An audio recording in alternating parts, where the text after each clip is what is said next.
Continuamos con la revista 110 y ya está con nosotros el doctor Cándido Simón, quien es abogado y en su condición de abogado también está representando a uno de los imputados, se quiere decir, del caso de los tucanos. Imputado y acusado es lo mismo.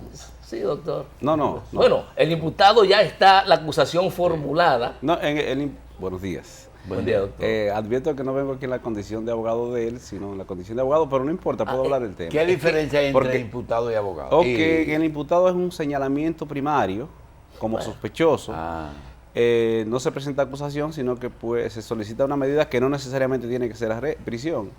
Usted es imputado desde el momento, desde el momento que se le solicita al juez de la instrucción una medida de coerción, ya hay un señalamiento. ¿Y acusado? Acusado ya cuando formalmente te acusan, que el fiscal dice, tengo estas Es pruebas. una etapa de la acusación. Es una etapa del proceso. Ya, bien. Gracias, pero en el ejercicio no se hace mucha distinción, porque en el proceso, en el conocimiento del fondo, siempre sale el imputado. Sí, siga, doctor. Siempre entendemos por qué un amigo de nosotros le decía así a Félix Bautista. Sí, Félix imputado. Sí. Dice el doctor que no venía necesariamente. Hay una etapa de sospechoso, cuando te tienen investigación, pero no han solicitado medida de coerción. Otra etapa ya de imputado, cuando te hacen un señalamiento. Acusado. Y después cuando te presentan. Y después otro es condenado. El condenado. Sí. Decía el doctor que no viene necesariamente en condición de abogado del ex general o del general Pedro Rafael Peña Antonio, sino que viene en su condición de justamente de abogado. Claro. Pero está dispuesto a tratar cualquier tema de actualidad jurídica en la República Dominicana. Y yo creo que debiéramos aprovechar y abusar de la confianza del doctor para que nos dé una panorámica de qué es lo que está pasando con el caso de los super tucanos. Doctor, yo quisiera comenzar con esto. Alguien, que me voy a reservar el nombre, porque fue una conversación privada, me preguntó, una persona que tiene que ver con el Ministerio Público Nacional, es decir, de la gente que trabaja en una de las fiscalías de aquí, me dice, ustedes viven preguntándole cosas a la gente y yo te quiero preguntar una cosa a ti. Me dice esa persona, ¿qué tú crees del caso de los tucanos? Me dio duro la pregunta, te lo confieso, y le dije, mira, yo no soy abogado, gracias a Dios, y realmente el manejo todos los días de casos hace que uno pues desarrolle ciertas condiciones. Y yo le dije a esa persona, mira, comenzando porque es un caso trinacional, en que los aviones se compraron, están aquí en el país, lo pagó el país. En Estados Unidos surge la bolsa, que es lo que inicia la investigación. Pero no es la bolsa, son los accionistas de Embraer lo que dicen, nosotros no nos gusta que nuestras inversiones se usen en ese tipo de pago de comisiones. Y rebota en Brasil, que es la firma fabricante, que se supone que es el origen de todo. Realmente no le pude contestar a la persona y le dije, yo creo que usando una frase de ustedes, es un caso complejo. Para mí es un caso complejo. Es bueno declarar así. Que si las autoridades no manejan eso se lo dije yo, ese expediente con mucho tacto, es posible que se desvanezca, es decir, que todo el mundo quede libre, porque son de esos casos que hay que documentar muy bien. Yo me equivoqué, doctor. No, así es. Pero además de eso, con Estados Unidos fundamentalmente, que no está en el escenario, Estados Unidos, por lo menos no en el tribunal. La Fiscalía hasta ahora no ha presentado evidencia de que el gobierno de los Estados Unidos haya mostrado interés procesal en este caso. Los de Brasil sí enviaron unas comunicaciones, incluso un requerimiento que hizo la Procuraduría General Federal de Brasil en Río de Janeiro, creo que fue, a un juez, pidiendo medidas de coerción contra Embraer, medidas cautelares, de coerción no cautelares, contra Embraer, y el juez se la denegó. Lo único que el juez dijo fue, bueno, por lo menos se le ordena a Embraer que no despida a los empleados que puedan servir como testigos para la fiscalía y ya. y le dijo, en esto no hay lavado de activos. El juez, en Brasil, lo digo porque eso es lo que queda en el tribunal, porque el Ministerio Público administró un discurso para la opinión pública, otro discurso para el tribunal. Probablemente tenga más evidencias, pero hasta ahora eso es lo que han presentado. Y no han presentado evidencias, insisto, de que Estados Unidos haya mostrado interés procesal en este caso. Brasil sí, con el componente de que Brasil, por ejemplo, en uno de los oficiales, no del general, sino del coronel, dice, usted me está, la propia fiscalía dice que no procesan al coronel allá por el principio de extraterritorialidad o territorialidad de la ley brasileña, y ellos sostienen en el mismo escrito que el coronel en Brasil no habría cometido ningún delito, que si lo habría cometido habría sido en República Dominicana. O sea, que eso es. Pero yo diría, Julio, que más de ello, lo que lo hace más complejo, aparentemente, insisto, en el discurso de la opinión pública, que no es necesariamente el discurso procesal ante el tribunal, es la cantidad de gente que han mencionado y la categoría de la gente que han mencionado. O que filtraron información, quién filtró esa información, con qué propósito filtraron esa información. Hasta el momentum en que presentan el requerimiento de medida de coerción, ni siquiera prudente fue. Bien. Al momento, Sí. porque podían solicitar en otra ocasión. Doctor, en vez de entrar en detalle, yo quisiera plantearle una situación totalmente diferente para que usted como abogado me oriente.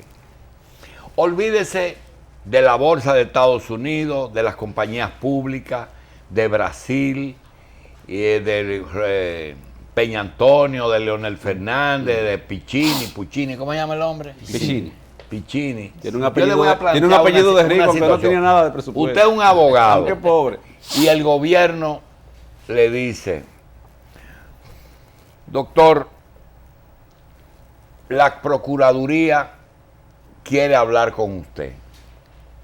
Hay una investigación que quiere que la dirija un abogado y la Procuraduría va a pagar esa investigación porque tiene demasiado trabajo con los ayudantes del procurador. El asunto es el siguiente. El gobierno de la República Dominicana estudió la posibilidad de comprar 10 aviones para la lucha aérea contra el tráfico ilegal de estupefacientes. Primero, ¿es necesario? Sí es necesario. Eso quedó claro. Lo decidió. No estamos hablando de más nadie. Lo decidieron en una lucha necesaria porque nos está ahogando el tráfico de estupefacientes. Después que se decide eso, se somete a una licitación internacional la compra de las naves que tradicionalmente se usan para esos fines. Aviones pequeños, rápidos, sí, y con capacidad versátiles, de maniobra. Con capacidad de maniobra, en que dos empresas básicamente presentan su cotización, una americana y una brasileña. Se pagan, se le otorga ese contrato justo o injustamente, eso es lo que usted va a investigar, de si ese concurso fue bien otorgado y si se le otorgó a la empresa correcta. Y paso seguido de ver si el precio pagado por el Estado, 91, 92 millones de dólares, es el precio de esos aviones adquiridos comparando con el precio que otros estados han pagado y encuentran que República Dominicana pagó 16 millones de más. No hemos hablado ni de prisión preventiva, ni de coerción, nada de eso. Estamos hablando de un hecho concreto. Claro. Nosotros, usted y yo como ciudadanos, ¿qué debemos hacer? ¿Dejar eso tranquilo o comenzar a investigar desde el principio el asunto? Yo diría hacer una investigación conglobante, que lo incluya todo y lo incluya a todos. Porque si se tratara de ese enfoque que usted le da, que me parece el correcto, obviamente no va a venir a su casa a echarle patadas, pero de verdad, o sea, su su capacidad incisiva es conocida. Mire, partiendo de ese enfoque, estaríamos entonces ante un tema de sobrevaluación. Ahora bien, es que en esto participó el ministro de Hacienda del momento, participaron los legisladores del área de la Comisión de Hacienda del momento, un ministro de Hacienda, un ministro de las Fuerzas Armadas, pero es función del ministro de las Fuerzas Armadas decidir el costo del precio de los aviones o el tipo de equipo que se necesita para esta función. Es que es que usted está caminando para un lugar y rápidamente señala el camino que yo quiero que usted siga. Y es, un jefe de la Fuerza Aérea en República Dominicana no decide ni la compra de un avión, ni decide el precio de un avión, y mucho menos decide el pago de ese avión. Ahora, él puede orientar sobre el tipo de avión. No, él recibe el equipo una vez comprado y decir, eso fue lo que nosotros necesitamos, y punto. Como el secretario de Salud Pública recibe un hospital cuando el contratista se lo entrega. La pregunta es la siguiente: si seguimos esa línea que usted comenzó y que yo le interrumpí, vamos a decir que aquí nada más hay una sola persona con capacidad de autorizar 91 millones de dólares. Una sola persona es la responsable, ¿o no? Bueno. Porque no es verdad que aunque el presidente no sea ministro de Hacienda, aquí se hace una operación de 4.000 millones, que son 90 por 5, sin que el otro le diga, dale para adelante. Mire, sin dudas. Ahora déjeme decirle lo que pienso y que lo planteé como propuesta en ocasión de la defensa de un ex jefe de policía que hice en un tribunal. El jefe de la policía, y lo voy a hacer una comparación rápida, no dirige la policía. Porque el jefe de la policía no puede saber en este momento qué está haciendo un policía en el destacamento de las Yayas de Asua, en este momento. O sea, hay unos mecanismos que le llega finalmente la información y debe fluirle, pero no necesariamente tiene un control absoluto de todo el personal, 36.000 policías creo que hay, 37.000. ¿A dónde voy con ese tema? Es evidente. En la Yaya no se compran 90 millones sí, estoy de acuerdo con usted. Ahora, es correcto ir al punto de que, bueno, este proceso fue una decisión del Estado dominicano, más que del gobierno, del Estado, porque participó el Congreso también, y varios ministros del presidente de la República, que en la ocasión era el doctor Leonel Fernández. Ahora, al presidente le llevan, Danilo, Hipólito y quien fuere, Leonel, le llevan la información documentada. Él evidentemente evalúa y toma la decisión política si hágase o no se haga. Eso está claro, yo creo que está suficientemente claro. Ahora, no necesariamente hay que asumir que fue él el responsable, y ese es mi parecer, por el simple hecho de que le llevaron la información y él diera la autorización. Por eso manda una investigación a fondo que llegue hasta donde tenga que llegar, sin necesariamente partir de la premisa de que por el hecho de que, por ejemplo, en ese contrato aparece la firma del ministro de las Fuerzas Armadas en esa ocasión, creo que 2007, en que Peña Antonio no era el ministro de las Fuerzas Armadas. El hecho de que ahí aparezca la firma del embajador de entonces como testigo de Brasil aquí en República Dominicana, nada de eso significa necesariamente que ellos tuvieran responsabilidad pecaminosa en el contrato, como aparece también suscrito, pero ya en tercera persona por el entonces jefe de las Fuerzas Armadas. O sea, la firma del contrato en sí no significa necesariamente que haya actitud pecaminosa, ni la autorización. Lo que habría que establecer, ¿hubo sobrevaluación? Establecido esto, sí. ¿Hubo responsabilidad en esa sobrevaluación? Entonces alguien debe caer, que no sea necesariamente hacerlo de manera selectiva. Ese es por donde yo partiría, sin prejuicios contra nadie, ni tampoco connivencias a favor de nadie. Doctor, y si yo le digo... Que por cierto, el Código Procesal Penal prevé la posibilidad de que el Ministerio Público contrate como los especies de fiscales privados, dos abogados de sobrada experiencia para ese tipo de investigación. Sí, porque son cosas especializadas. Pero mire, doctor, yo le voy a dar otra versión. Le di la versión imparcial, sin necesidad de implicar a nadie, sino simplemente de salvar la inversión del Estado, que tampoco se puede dejar porque no son como Toyota sobrevaluada, sino 16 millones que se habla de eso, porque los 3.5 es con... Y si yo le digo que es penoso lo que se está diciendo, que se ha complicado tanto que hay casi una asociación de malhechores que comienza con un presidente de la República que aprueba una operación sin investigar. Segundo, un secretario de la Fuerza Armada que fue primero jefe de la Fuerza Aérea y mueve el negocio de los tucanos para la Secretaría. Un señor que es un coronel que hace los arreglos para ensamblar el muñeco económico para comprar cosas afuera. Un grupo de senadores que ve el proyecto y la aprobación y arranca para Brasil, di que para ver los tucanos y hablar de la operación. ¿Usted no considera que es demasiado tollo para una cosa que se pudo haber hecho más decentemente? Mire, e incluso demasiada gente para tan poco dinero. Oiga bien a dónde fui.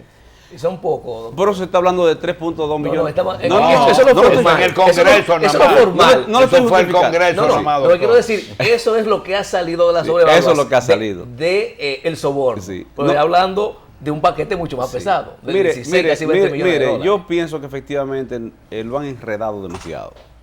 Y eso puede generar que el tema quede en impunidad. ¿Por qué es que han manejado tantos números cruzados? Por ejemplo, han dicho que esa investigación comenzó aquí en el 2013. Eso no es verdad. En el 2006, desde el 2006, hay informaciones que circulan con este tema. Yo no sé si ustedes recuerdan incluso que el vocero del PLD, en esa sesión donde se iban a aprobar el tema de los tucanos, fue con un tapabocas, porque bajaron la instrucción, según él, de que no se podía hacer oposición o críticas a ese proyecto. Fue con un tape 2006, en la boca. Y eso le costó la no reelección. Bueno, no lo sacaron hasta del partido. Pero a donde voy es que yo siento que han fluido mucha información cruzada, y lo que deben es ser precisos y concisos, porque por ejemplo, hablan por una parte de 16 millones de dólares sobrevaluados, pero también hablan ahora de 3.5 millones de dólares en sobornos y en enriquecimientos ilícitos y cuantas cosas. Pero los 16 no aparecen en el expediente, doctor. Los 16 aparecen en el expediente mencionado. No, en parte. Tiene fuerza. Sí hay un detalle, bueno, y luego pasa que son 100 mil dólares lo que presentan en el tribunal, en fin. Se han puesto muchos números fuera y yo digo, si son 100 mil dólares o 3.2 millones de dólares entre tanta gente rico, parecería como que hay un tema que no cuadra, pero lo que me parece es que hay que ser suficientemente objetivo. Yo diría, Julio, preocuparse menos por la opinión publicada, que ustedes saben qué es eso, que la colocación de lo que en la opinión pública, poner a la gente a pensar del modo que tú quieres, preocuparse menos por eso y hacer una investigación más discreta, más objetiva y ágil, porque ya está en el escenario, está en la cancha y no hay tiempo para pensar la jugada. O sea, deben hacerlo con discreción y este fiscal, este Procurador General de la República, quien conozco de hace 20 años, se administra con ese criterio tradicionalmente. Hacerlo adecuadamente y llegar hasta donde tenga que llegar, sin medir consecuencias, porque el país espera una respuesta. Óigame, conoce hace 20 años a este procurador. Sí, lo conozco de hace 20 años. ¿Y él tiene 20 años de edad? Él entró, sí, claro que sí. Él entró, sí, terrible. Yo creí que era muy joven. No, él debe tener como 45 37, 38 años por ahí. Porque él es joven, sí. Pero él entró en la Fiscalía del Distrito en 1996 como paralegal, un excelente paralegal. Ahí fue que se creó el concepto del paralegal como asistente de los fiscales y de los jueces. Y yo era fiscal, ayudante de fiscal en esa época y le conocí desde entonces. Iba en el mejor vehículo, un BMW rojo del año. ¿Y cómo porque el muchacho, tiene cuarto de nacimiento? Nació rico y es rico. ¿Y qué recomendación usted le hace? Que vea el caso como con menos aparatosidad hacia afuera y con más precisión hacia adentro. La procuradora fiscal que tiene ese proceso, la procuradora general, Laura, yo le conozco de ese tiempo, que ingresó también en la fiscalía, pero como fiscal. Y yo, Cándido Simón en primera persona lo digo, no en otra condición. Yo tengo la mejor de las impresiones de ella. Fíjese que es hasta discreta. Que ese departamento siempre, había un amigo una vez que anunciaba, voy a dictar una orden de conducencia contra fulano, señoras y señores, convocaba una rueda de prensa para eso. Laura generalmente, el tema sale cuando ya está en el escenario. Y es buena litigante, se administra bien, y hasta donde yo sé, es una persona honesta, tiene un excelente escenario. Ella requerirá para este proceso mucha colaboración y decisión política, hablo de política pública del Ministerio Público, para poderlo llevar hasta donde tenga que ¿Y llevarlo. por qué ella saca ese caso en medio de la toma de posesión de Danilo, empañando ese acto? Julio, en este programa sale lo que te diga. Me pasé. Y los muchachos van a poner, quizá Pachi, que es bastante malcriado, pero aquí se entrevista. Usted ha insistido. Yo vine aquí porque te me mando a invitar. Ha insistido varias veces en que el caso llegue hasta donde tenga que llegar. Mire, parece que disculpe, abarque. disculpe, no quiero evadir el tema. Yo pienso que fue un momento inoportuno. No digo que no debió procesarse. Fue inoportuno. En el momento que se saca a la palestra, o se inicia el proceso, se activa el proceso, el presidente de la República ya va a juramentarse en ese Senado al que le estaba cayendo bastante lodo, innecesariamente. Pudieron o esperar un momento posterior o hacerlo antes del momento en que el presidente se va a juramentar en ese Senado, con visita internacional. O sea, que presidentes que están leyendo lo que está pasando ahí, señalando senadores. O sea, no me parece que fue oportuno el momento, pero ya es un tema de valoración.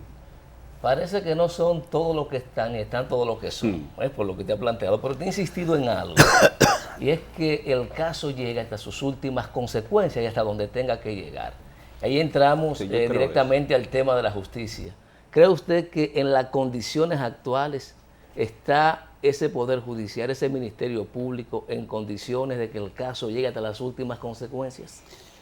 Bueno, pero esa es la justicia que tenemos. Y es aquí que hay que hacerlo. Yo no soy partícipe de que lo lleven a jugar para otro sitio. Yo pienso que nosotros podemos. Siempre digo que al final del túnel hay luz, hay una luz. A menos que sea un tren que venga en vía contraria, porque todo el tema se complica. Pero el sistema de justicia está en condición muy crítica de legitimidad, de credibilidad, jueces procesados, fiscales presos, policías de alto rango procesados por temas críticos. O sea, estamos en condición muy crítica. Ojalá que, y esta siempre ha sido mi exhortación, ojalá que el presidente de la República entienda o le hagan entender, porque él no es abogado, pero es un político avesado, lo ha demostrado, que él preside el Consejo Nacional de la Magistratura, que es el que nombra a los jueces de la Suprema Corte de Justicia y los evalúa el desempeño, y que él va a tener que tomar partido en su condición de presidente del Consejo Nacional de la Magistratura. No hablo en la condición de político, ni siquiera en la condición de presidente del Poder Ejecutivo, no, en esa condición. Del órgano. Para que participe en la convocatoria de la cumbre del Poder Judicial, que se va a celebrar en octubre y que ya arrancó en este mes. Doctor. Y hagamos entre todos, discúlpeme Julio, una colaboración para que remocemos el sistema de justicia. Doctor, ¿juzgar políticos es persecución política? Balaguer le dio respuesta a eso una vez. Una cosa son los políticos presos y los presos políticos, porque no necesariamente. Sí, pero le pregunto, porque el presidente Fernández le preguntaron hace 2 días sobre la situación de los tucanos y él dice que esa es la segunda parte de una película de largometraje. Bueno. De parte 2, ciencia ficción. Sí. Y yo quiero decirle una cosa, hay una tendencia, dice parte 2, lo que quiere decir que volvemos a convertirnos en Anita la huerfanita. Sí. Es decir, el pobre Leonel lo están persiguiendo y todo lo que lo toca, él lo señala como persecución política. Realmente... Pero Julio, entonces le están persiguiendo a su propio compañero. Porque no es el PRM ni el PRD. Pero el que habló de eso fue País, su director de prensa.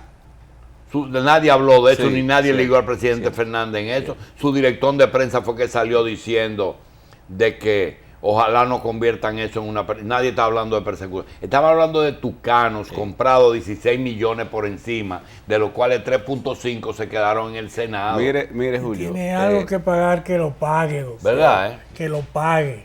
Pero ya estaba en el tránsito funcionando. ¿Verdad que sí? Mire, Julio. Es una acusación pública. La experiencia nos ha enseñado en un tiempo de ejercicio, fundamentalmente en el área penal, que hay defensa que no se hace. Exacto, doctor. Lo que le quiero decir es, el Machi acaba de mencionar Es más, mira, hay una frase, don Julio, que dice, cuando te cuando te excusas sin ser acusado, te acusas. Fíjese que Leonel lo que hizo hábilmente fue sacar el cuerpo al tema. Entonces, cuando Núñez, su vocero público, que no sé si lo hizo en esa condición, él no delimitó, pero yo vine aquí y dije, mire, yo no estoy hablando en condición de abogado del general, yo estoy hablando como jurista. Seguro. Vine en esa condición y no le pedí permiso porque no tengo que hacerlo. Ahora bien, cuando él saca esa versión y lo hace en la condición de vocero, digamos que está hablando por el expresidente Leonel Fernández. Yo no hubiera hecho una defensa así. Okay, hay defensas que usted más vale que lo haga de coartada, le da por... En dominó hay algo muy bueno. Lo que pasa es lo siguiente, mire, esos son 90 millones de dólares. Multiplíquelo por 50, son 4.500.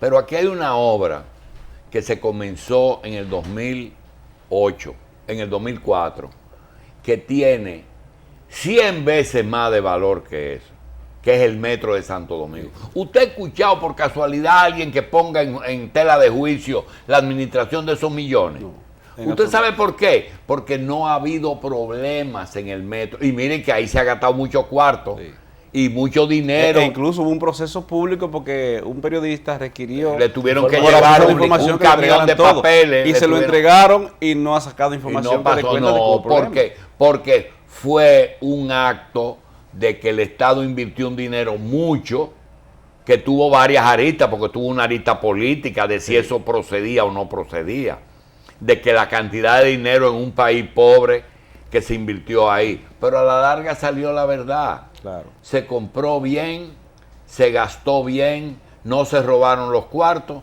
y este es un paisito en una isla que tiene 1 metro, que ningún otro país lo tiene. ¿Cómo que no? Digo, no, estoy hablando de un país de lo de nosotros. Sí, Tú encuentras, en Puerto Rico no lo han podido inaugurar, macho. Bueno, en Puerto Rico, pero en Taiwán hay metro. Te quiero decir que es un orgullo de nosotros tener 1 metro. Un orgullo para este país. Porque las cosas que se hacen bien son bien. El Tucano tiene problemas porque tiene problemas, doctor. Y si usted quiere saber si el metro fue una decisión buena, nada más tenía que cruzar de Villamella hacia acá a las 7 de la mañana, antes y ahora. Y haga la diferencia, claro. Vaya a la UAS, vaya a la UAS de Villamella. Pero yo no le veo el tema de la persecución política, o sea, no me cuadra. Yo no soy bueno en política, por eso hablo de otra cosa, pero yo no sé de dónde sale esa versión, de verdad que no. Y si hay investigación, si hay sospecha desde hace 10 años, pues ¿por qué no transparentarlo? O sea, ¿por qué no hacer la investigación y llegar donde haya que llegar sin coger chivos expiatorios? Ni tampoco hacer señalamientos innecesarios por la vía que sea. En un sistema de justicia, el sistema quiere y la Constitución establece que usted debe colocarse en el riel. Por ejemplo, a los fiscales no se les requiere imparcialidad, eso se les requiere a los jueces. Claro. El fiscal no tiene que ser imparcial, ahora tiene que ser objetivo, que es una modalidad de imparcialidad. Si usted está investigando a alguien porque usted sospecha que cometió una infracción, tiene la obligación de poner las evidencias a cargo y las evidencias a descargo. Yo estoy de acuerdo. Y si no las hay, sencillamente... Yo estoy de acuerdo con usted. La primera pregunta que le hicimos no era lanzar la acusación, meter preso, soltar, sino anunciar que la fiscalía iba a investigar desde un principio esa operación, porque aquí nadie se iba a mandar huyendo. No, hombre, no. Nadie se iba a mandar huyendo. Entonces, eso lo que tuvo fue, desde un principio, mal instrumentado, y eso va a terminar mal, porque ahí no van a meter preso a nadie, y esos cuartos se van a perder. Pero mire, es más, no tienen que meter preso a nadie, pero pueden procesar. Bueno, el que se robó los cuartos. Procesar, imputar, acusar, que son las fases que vimos inicialmente, y llegar a condena si hay responsabilidad. Porque para usted llegar a condena no tiene que meter a una gente preso previamente. Que eso fue lo que, por eso dijimos, en este proceso, en esta fase que va, era innecesario. ¿Para dónde van unos empresarios? Óigame, que uno de ellos, de esos empresarios, no voy a mencionar el nombre del banco, pero ese señor representa uno de los bancos más grandes de Europa. El Deutsche Bank de Alemania. ¿Cómo es justo que Daniel Aquino, óigame, ¿para dónde que va? tiene 20 años vendiéndole cosas, financiándole cosas? Él no tiene que ver con los precios. Oiga, financiándole a los bancos. Ese banco le presta a bancos.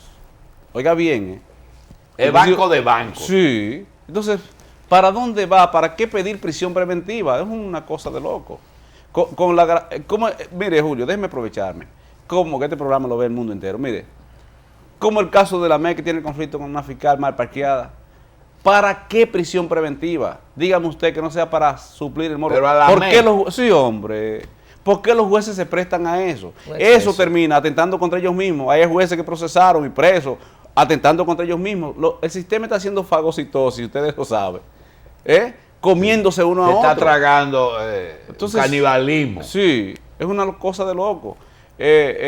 ¿Para qué pedir prisión preventiva en esos procesos? Por ejemplo, el general, el coronel, una gente que tienen aquí todo el tiempo, además, ellos tienen un impedimento de salida natural. No son activos, no pueden salir del país sin autorización de los superiores. ¿Para qué prisión preventiva? ¿Para dónde es que van? Por eso fue que el juez no le dijo, no, hombre, no. En el caso de Puccini, el juez tuvo otro criterio, pero bueno. Yo creo en la justicia aunque sea mala. Claro, es la que tenemos. Porque yo he pasado por un tribunal y sé lo que puede pasar. Eso mismo va a pasar con la elección de las cortes nuevas, la cosa. Van a aparecer un conjunto de jueces que dicen Que son de Danilo. Lo que fuera. pasa es, Machi, comprometidos. que es mejor eso que que no cada quien están resuelva su nada. problema de manera individual. Es mejor lo que tenemos. Óigame, de eso es que se trata. Pero ese es el tema, que un sistema de justicia sin credibilidad genera violencia. Que claro. Porque entonces, si tú me debes 52 meses de una habitacioncita que te tengo alquilada y atento a que tú eres matatán, tú no me pagas y cuando voy al sistema de justicia el costo es tan alto, el tiempo es tan largo, me toma 50 meses más, entonces yo vengo con un machete y te cobro mi cuarto. Oye, Eso aparte- genera... Doctor, y aparte de eso, acudo a la justicia y me falla en contra. Sí, teniendo razón. Y el costo incluso de la justicia es muy alto. Contratar a un abogado, yo a veces lo pienso, es alto. Eso es como los vendedores de cuadros y los pianistas. Claro, sí. Eso cuesta. En el cuello le dan. No me estoy refiriendo a Jorge Solano. No. Pero de verdad, el sistema de justicia es costoso, es inoperante y sobre todo la gente está perdiendo. Pero sigue con lo de la perdiendo MED, la credibilidad. doctor. ¿Cuál es la... ¿Qué fue lo que pasó? Mire, lo que yo vi ahí, y vi despacio el video, lo bajé a mi computadora, le di en cámara lenta. Lo que vi ahí fue esencialmente lo siguiente, es lo que se ve en el video. Yo no estoy en el caso. ¿Perdón? aún. Eso, lo que se ve en el video Sí. es que la fiscal estaba lustrándose los cabellos en un salón de belleza, es decir, no estaba en función de fiscal, no estaba haciendo un operativo de allanamiento. Estaba en una operación privada. Sí, está bien. Se aparca en la acera frente a una marquesina, que hay vehículos dentro, de todas maneras el AME viene, ve ese vehículo, no sabe que es de nadie, y entonces el AME le pide la licencia y ella, mírenlo ahí, él le pide la licencia y él insiste en eso, en el audio está. Y no le entrega la licencia y lo que hace es que se baja del vehículo. Él la está grabando. Tengo entendido, aquí me puedo equivocar, no tengo esto documentado, que los AME, después del caso de Santiago, tienen instrucción de grabar los eventos con esa característica. Es el AME que graba eso. Mírenlo ahí. Y ella, óigame, le está hablando a la autoridad y ella no está ahí en la condición de fiscal.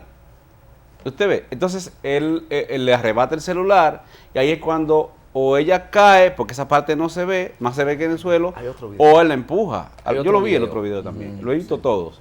O sea, esa parte. Él ahí, la empuja. mire, Vamos No a ver. está claro, pero Vamos a se ver ve otro. una acción. En el segundo video, Vamos al otro. Sí, sigan hablando, pero mire, ¿Pero qué Independientemente pidió? pero él? mire- ¿La documento para la multa o que se quite de donde estaba? el documento parece que era para Papeles, levantar la parece. infracción. Sí, para es la que- infracción. Entonces ella alega su ella condición decía de que se fiscal. iba a quitar y no le quería entregar la licencia. ese es el otro video. Sí, esa es la otra Ahí imagen. se ve el momento de la discusión. Él tiene el tema grabándole y ella le dice en el audio, no me grabes. Y ahí es donde se da la situación, que quizás lo que había que ver con más detenimiento. Sí. Ahora lo que yo no logro comprender por qué prisión preventiva. Mira, Ay, la tumbó. El levante el brazo. Eso hay No que- sé si fue para agarrar el celular o para qué, pero levante el brazo. eso hay que verlo despacito. Hay que verlo despacito. ¿Qué me dicen? Parece Esta que- parte no la veo ahí. Me dicen que tenía unos tacos bastante altos. Sí. De todas maneras, lo que importa no es si ejerció violencia o no contra una mujer, tacos altos. porque no es en la condición, no es la que los abogados somos. Ella se cayó de los tacos. Es lo que te- Se cayó de los tacos. No, pero ahí hubo un forcejeo, sin duda. Ahí hubo un forcejeo. Momento. Ahí sin duda hubo un tema. Cuadro por cuadro. Ok. Y- Ok. Ahí ve. Ya, vamos Ahora a mire, entrar. ese otro agente que está ahí es el testigo estrella. Y las otras personas que estaban Ese otro ahí. que está ahí es el testigo estrella. Yo lamentaba- y el que tomó las imágenes. Yo lamentaba que sea una presión más. Pero mire, doctor, mire el mensaje que se envía. ¿Qué es lo que importa retener ahí? El mensaje que se envía es que a partir de ahora, cualquiera de nosotros cuando nos paren, que porque usemos semáforos, no, yo soy fiscal, no te voy a entregar la licencia, no te voy a identificar. Y él a menos va a poder hacer nada porque le meten un mes de prisión. O sea, eso y un conflicto entre dos autoridades. Me pregunto qué consecuencia tendrá ella, la fiscal, a su vez, para mandar el mensaje al país de equilibrio judicial, porque estaba violando la ley. O sea, sin duda. Eso no justifica tampoco que él la agreda, no es la condición de mujer, como persona, no justifica el acto. Hay que ponerse en los zapatos de cada quien para usted ver cómo reacciona en un momento determinado. Doctor, ahí lo llama el querido y le pregunta que haga la diferencia entre levantar una infracción y poner una multa. Claro, porque los amenos ponen multa, eso lo hace un juez. El tribunal. El querido- Un No, tribunal. es que el AME es un inspector, como si fuera inspector de aduana, un inspector de tránsito, que lo que hace es que cuando él ve que usted está infringiendo la ley, levanta un acta Una infracción. donde hace constar que usted, Infringió conforme la esa ley. acta, Pero estaría él- cometiendo pero tal él infracción. tiene Entonces fe eso le- pública. eso, Él tiene fe pública porque la infracción va al juez Sí. y el juez que dice sí, pero no es verdad absoluta, no. Pero lo que es cierto es, porque puede confrontarse con otros medios de prueba.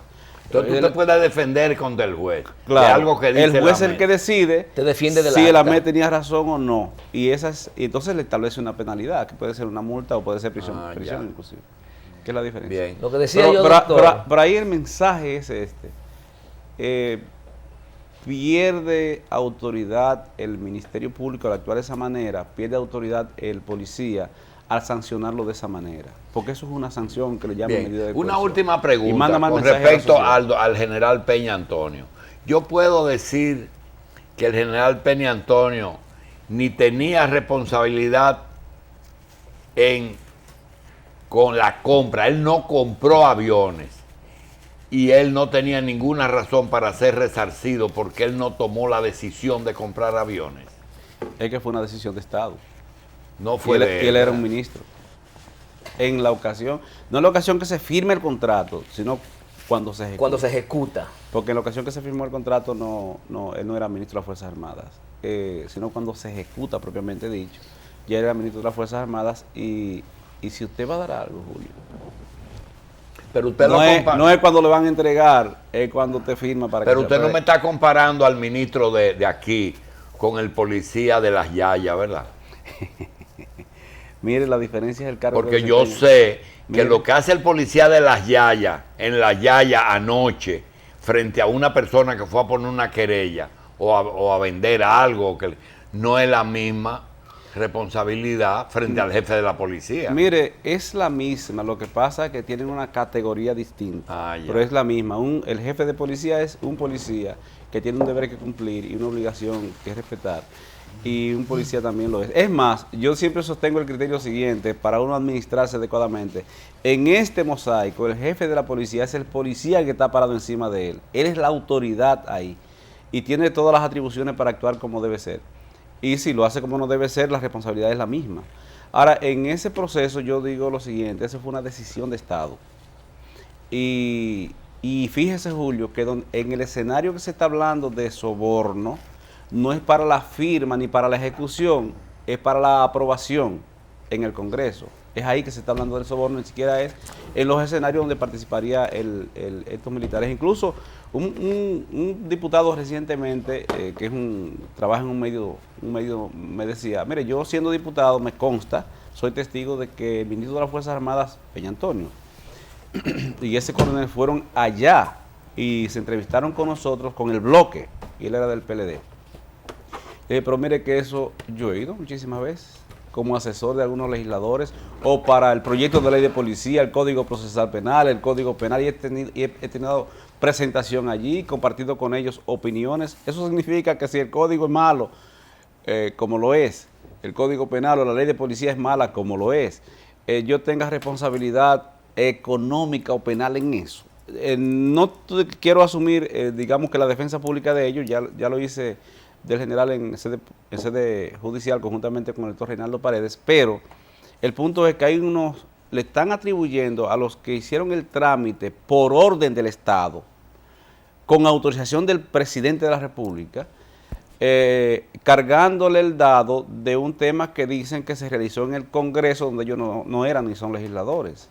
El mismo tema incluso de los empresarios. Quizás por eso es que el juez, cuando evalúa lo que le llevaron al juez, no lo que se ha manejado en los medios de comunicación, cuando él evalúa lo que se le llevó allí, y ese juez, muy juez, él te dice, él no te motiva de que con una decisión, no, él la motiva la decisión, pero él explica en qué medida lo convencieron de una cosa y la otra.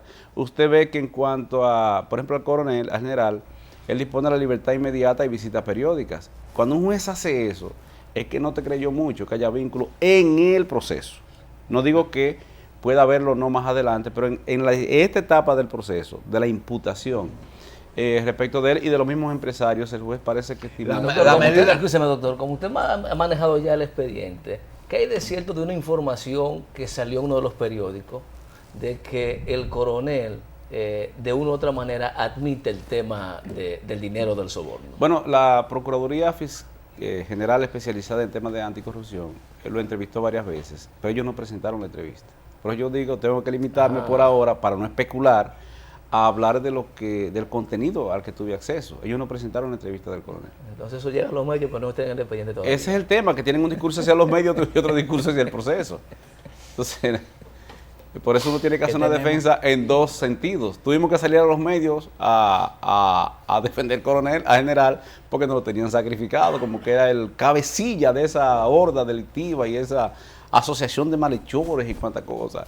Tuvimos entonces que salir a los medios y decir, mire, que están poniendo un escenario aquí y lo que tengo aquí en el proceso es distinto, totalmente distinto. Y la decisión del juez respecto del coronel, del general, habla evidentemente de eso. Bien, doctor Cándido Simón, abogado, gracias por estar con nosotros, le agradecemos muchísimo todas esas lecciones de derecho que nos dio. A ustedes, hoy día de su apertura de clases nacional, vamos a colocarle a ustedes del maestro Jorge Solano el arreglo y de la autoría de dos dominicanos insignes, el himno a la escuela.